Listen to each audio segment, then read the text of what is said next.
Chapter 13. One morning I went down to breakfast, and the Englishman, Harris, was already at the table. He was reading the paper through spectacles.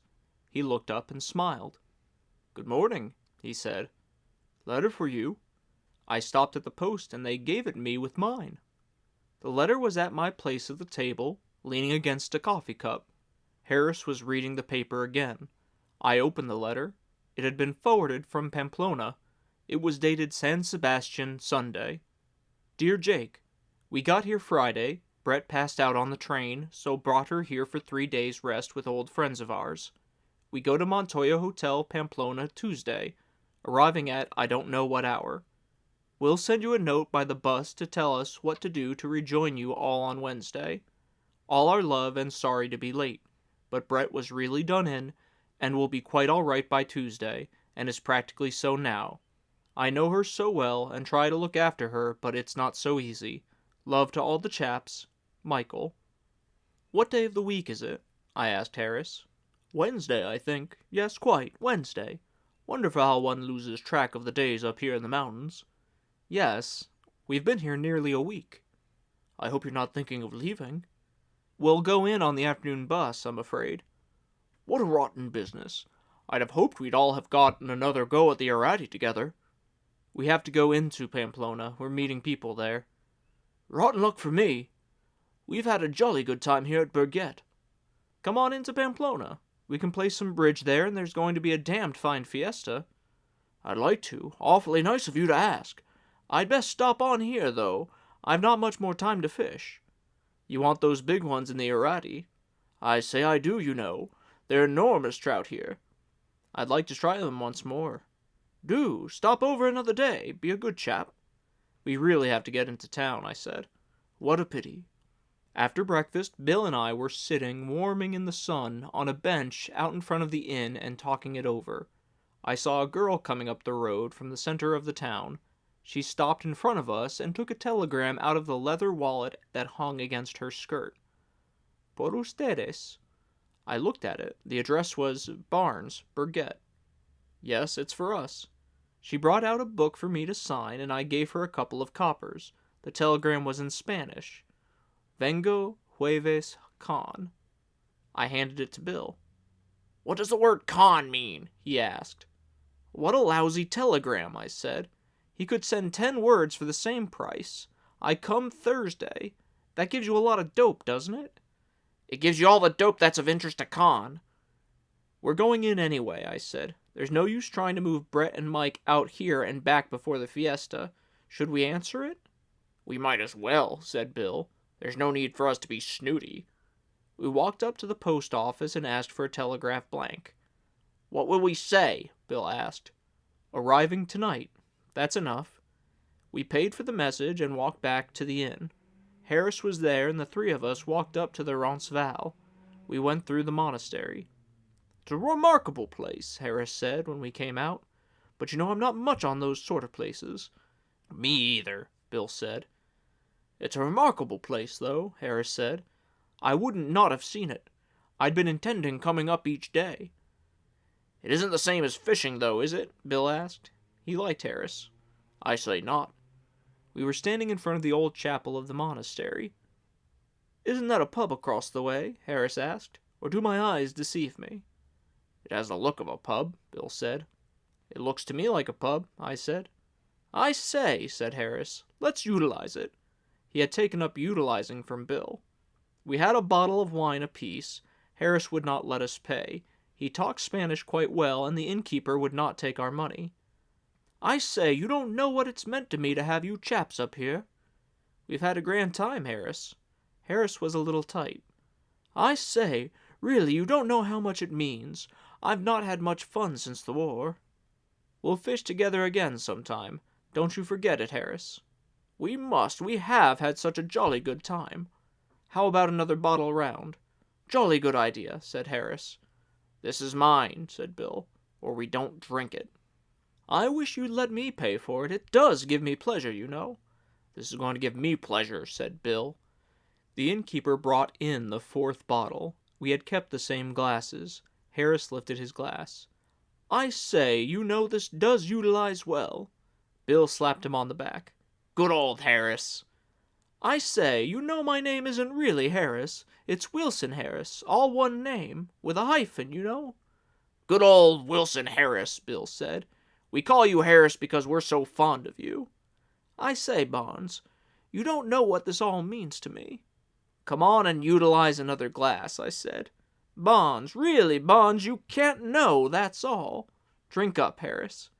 We walked back down the road from Roncesvalles with Harris between us. We had lunch at the inn and Harris went with us to the bus. He gave us his bus card with his address in London and his club and his business address, and as we got on the bus he handed us each an envelope. I opened mine and there were a dozen flies in it. Harris had tied them himself. He tied all his own flies. I say, Harris, I began. No, no, he said. He was climbing down from the bus. They're not first-rate flies at all. I thought if you had fished them some time it might remind you of what a good time we had. The bus started. Harris stood in front of the post office. He waved. As we started along the road, he turned and walked back toward the inn. Say, wasn't that Harris nice? Bill said. I think he really did have a good time. Harris? You bet he did. I wish he'd come to Pamplona. He wanted to fish. Yes, you couldn't tell how English would mix with each other anyway. I suppose not. We got into Pamplona late in the afternoon, and the bus stopped in front of the Hotel Montoya. Out in the plaza they were stringing electric light wires to light the plaza for the fiesta. A few kids came up when the bus stopped, and a customs officer for the town made all the people getting down from the bus open their bundles on the sidewalk. We went into the hotel, and on the stairs I met Montoya. He shook hands with us, smiling in his embarrassed way. Your friends are here, he said. Mr. Campbell? Yes, Mr. Conn and Mr. Campbell and Lady Ashley. He smiled as though there were something I would hear about. When did they get in? Yesterday. I saved you the rooms you had. That's fine. Did you give Mr. Campbell the room on the plaza?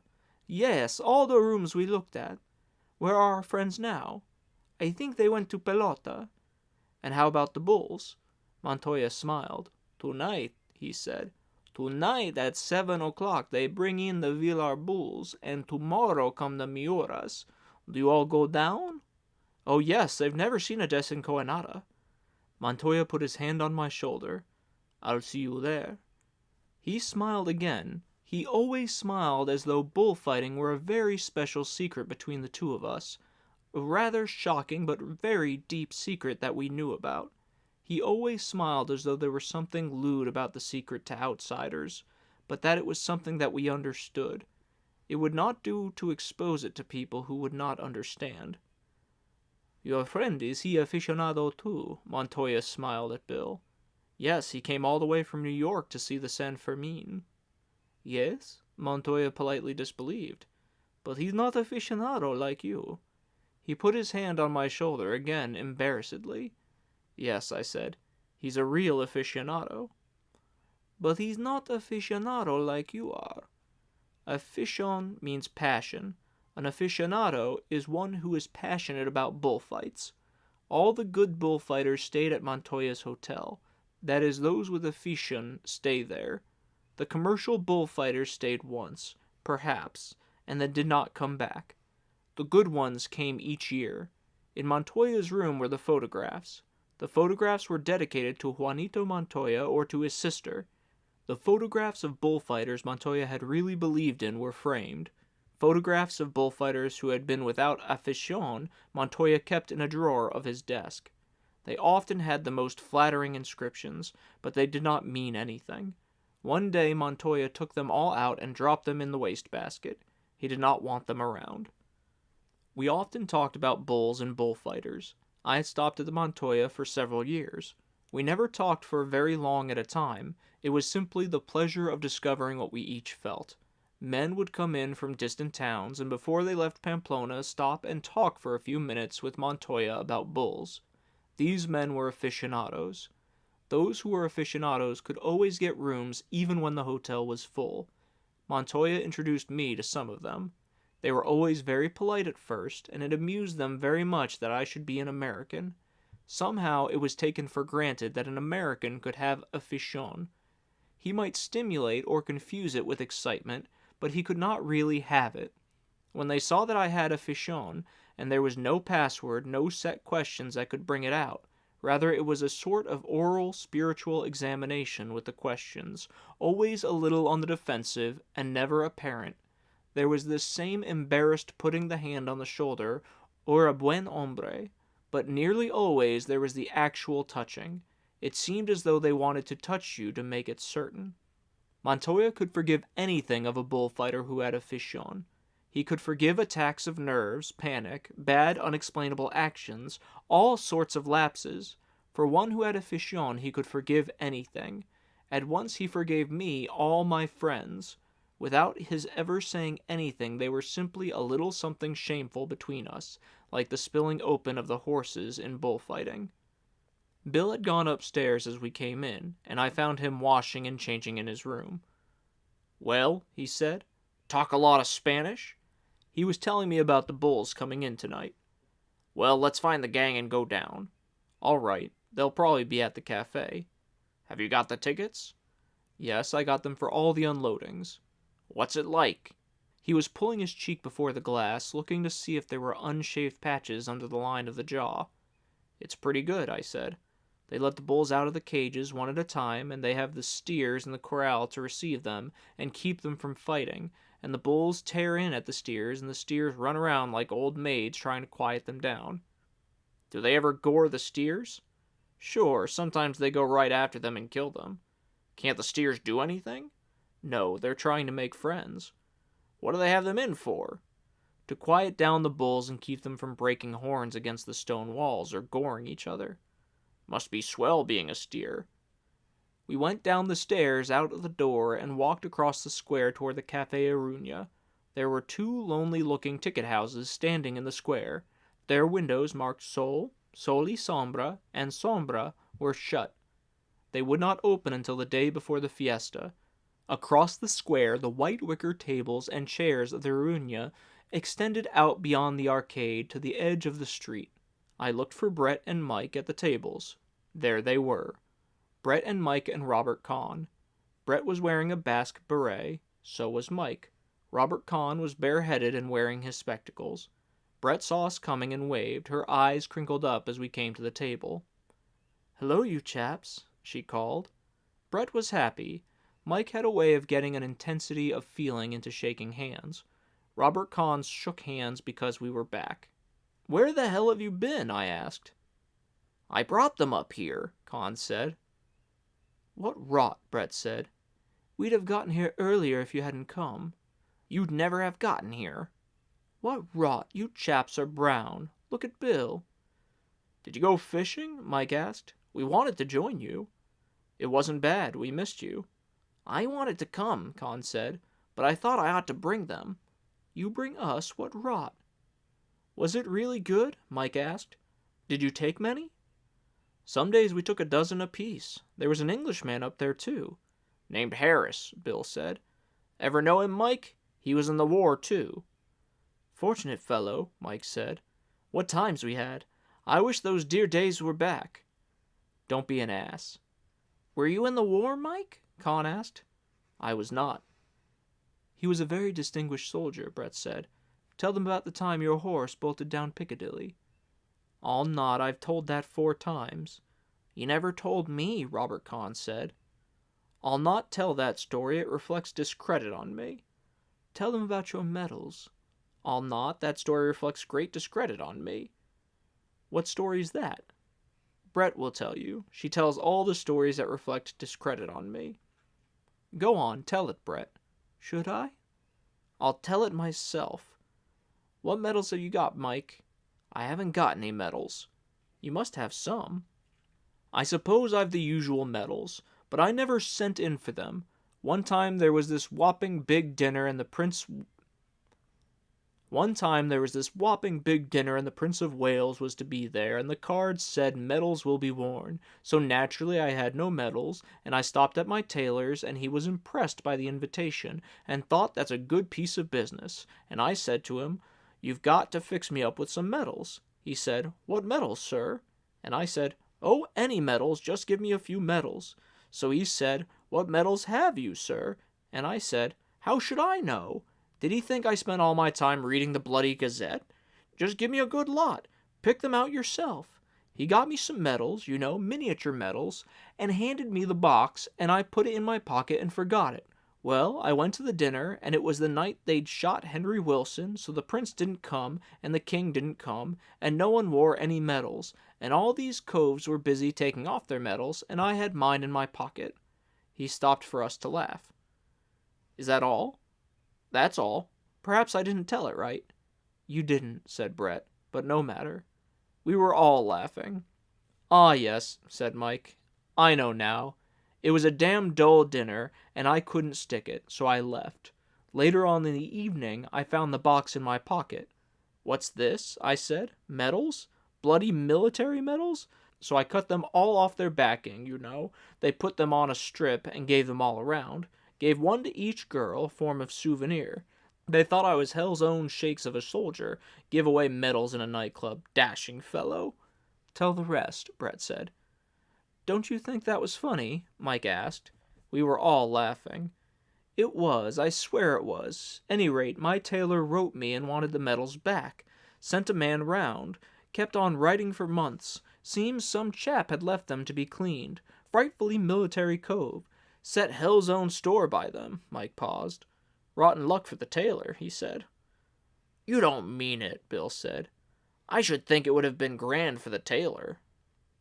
"Frightfully good tailor. Never believe it to see me now," Mike said. "I used to pay him £100 a year just to keep him quiet, so he wouldn't send me any bills. Frightful blow to him when I went bankrupt. It was right after the medals. Gave his letters rather a bitter tone." "How did you go bankrupt?" Bill asked. "Two ways," Mike said. "Gradually and then suddenly." "What brought it on?"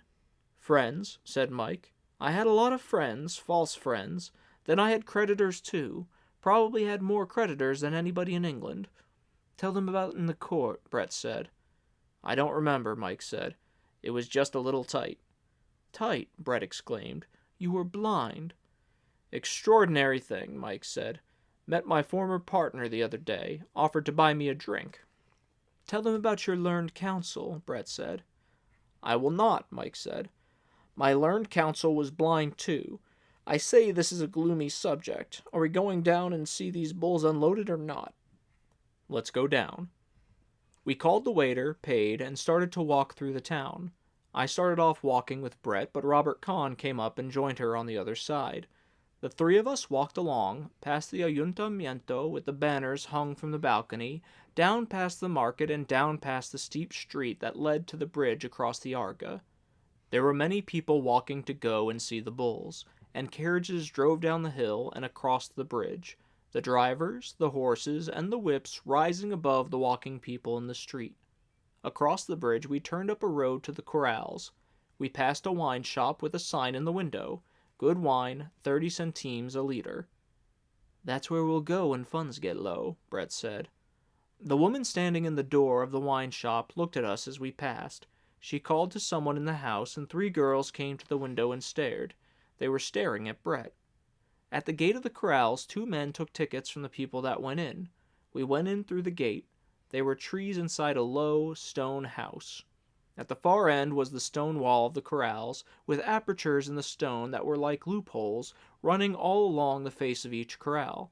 A ladder led up to the top of the wall, and people were climbing up the ladder and spreading down to stand on the walls that separated the 2 corrals. As we came up the ladder, walking across the grass under the trees, we passed the big, gray, painted cages with the bulls in them. There was 1 bull in each traveling box.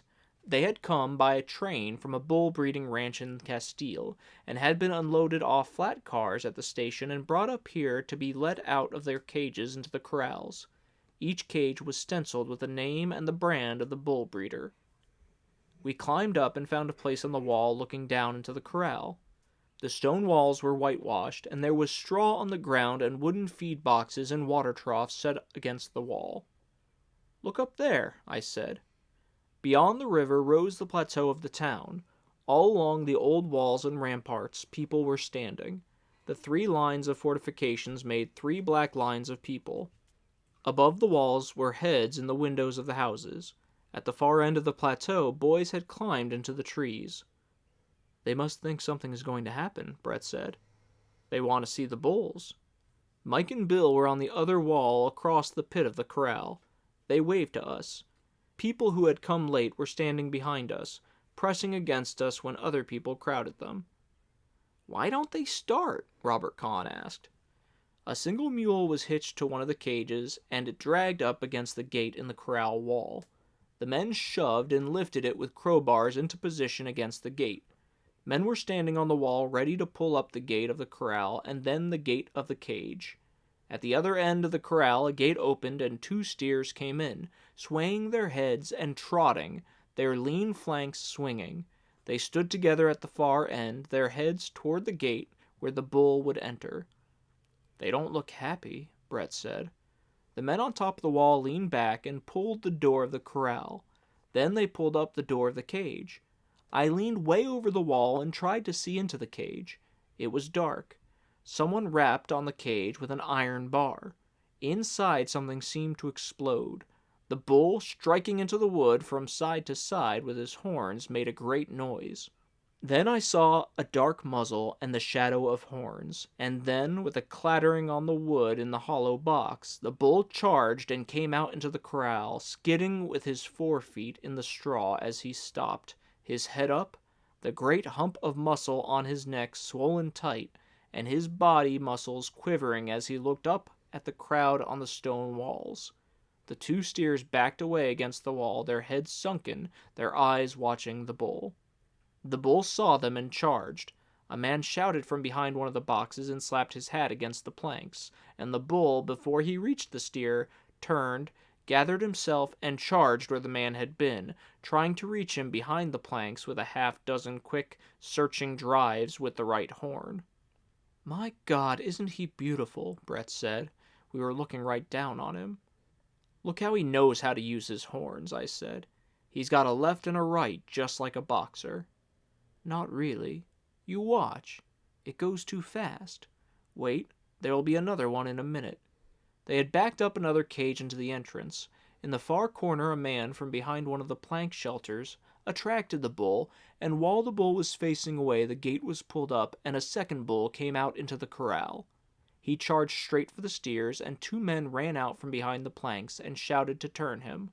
He did not change his direction, and the men shouted, "Ha, ha, toro!" and waved their arms.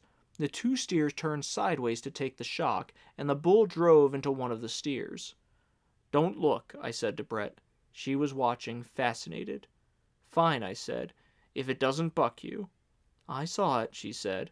"I saw him shift from his left to his right horn." "Damn good." The steer was down now, his neck stretched out, his head twisted. He lay the way he had fallen.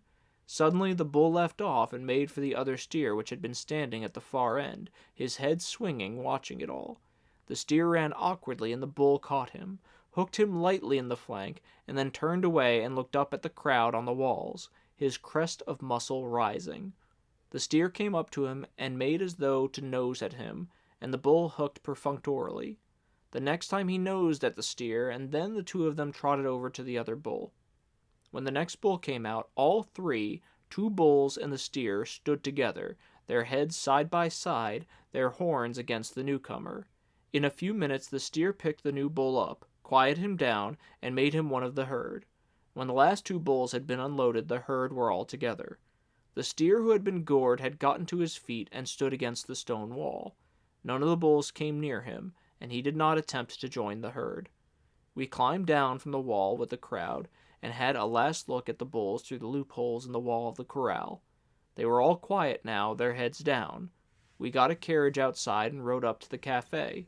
Mike and Bill came in half an hour later. They had stopped on the way for several drinks. We were sitting in the cafe. "That's an extraordinary business," Brett said. "Will those last ones fight as well as the first?" Robert Kahn asked. "They seem to quiet down awfully fast." "They all know each other," I said. "They're only dangerous when they're alone, or only 2 or 3 of them together." "What do you mean dangerous?" Bill said. "They all look dangerous to me." "They only want to kill when they're alone. Of course, if you went in there, you'd probably detach one of them from the herd, and he'd be dangerous." "That's too complicated," Bill said.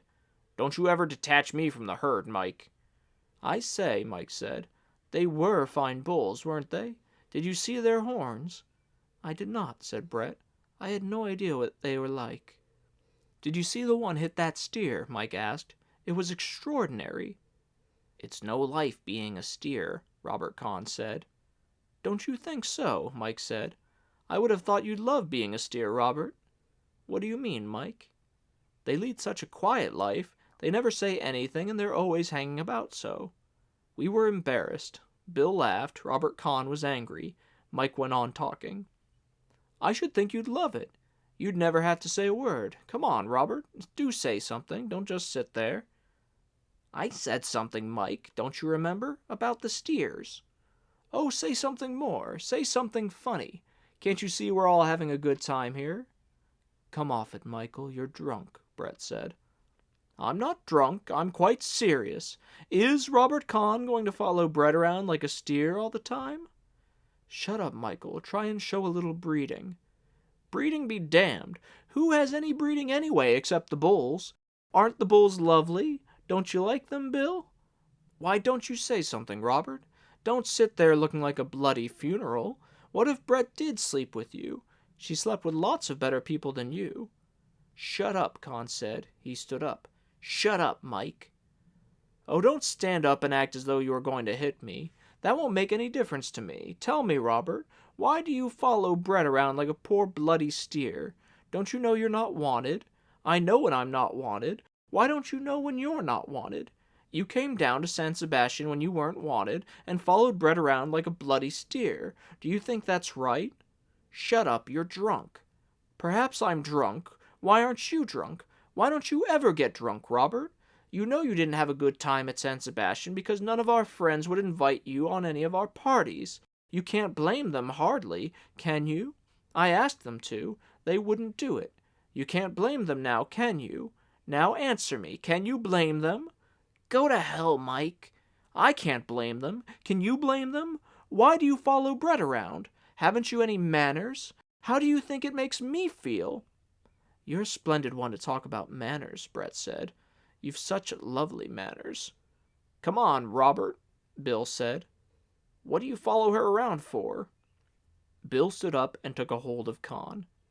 "Don't go," Mike said. "Robert Kahn's going to buy a drink." Bill went off with Kahn. Kahn's face was sallow. Mike went on talking. I sat and listened for a while. Brett looked disgusted. "I say, Michael, you might not be such a bloody ass," she interrupted. "I'm not saying he's not right, you know." She turned to me. The emotion left Mike's voice. We were all friends together. "I'm not so damn drunk as I sounded," he said. "I know you're not," Brett said. "We're none of us sober?" I said. "I didn't say anything I didn't mean." "But you put it so badly," Brett laughed. "He was an ass, though. He came down to San Sebastian where he damned well wasn't wanted. He hung around Brett and just looked at her. It made me damn well sick." "He didn't behave very badly," Brett said. "Mark you, Brett's had affairs with men before. She tells me all about everything. She gave me this chap Kahn's letters to read. I wouldn't read them." "Damn noble of you."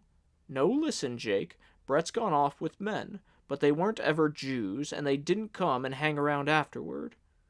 "Damned good chaps," Brett said. "It's all rot to talk about. Michael and I understand each other." "She gave me Robert Kahn's letters. I wouldn't read them." "You wouldn't read any letters, darling. You wouldn't read mine."